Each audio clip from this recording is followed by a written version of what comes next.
The MIX Lab at Montclair State University is the Innovation in 3D Printing Lab resource available to students and faculty. MIX stands for Making and Innovating for X, where X is the unknown. Part of the ethos of the lab is making is thinking.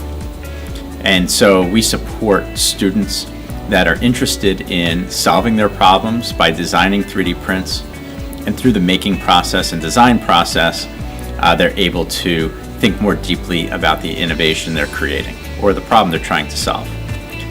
3D printing is an incredibly disruptive technology, making its way through virtually every business industry.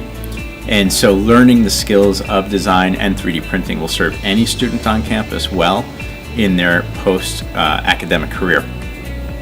So come on down to the MIX Lab. We have a bunch of student tech volunteers that are wonderful and are able to teach anybody how to design in about 20-25 minutes. We have resources online as well, the mixlab.org. In the top right corner, click Start Here, and you'll have access to all the software, which is free, and tutorials that we would use to get you started. Looking forward to seeing you here. So if you want to learn more about innovation, 3D design, printing, you should take our introductory course to innovation in digital fabrication. It's an amazing class, ENTR 260. It's fun, it's hands-on, it's experiential. You learn a lot, you're really challenged. We'd love to see you there.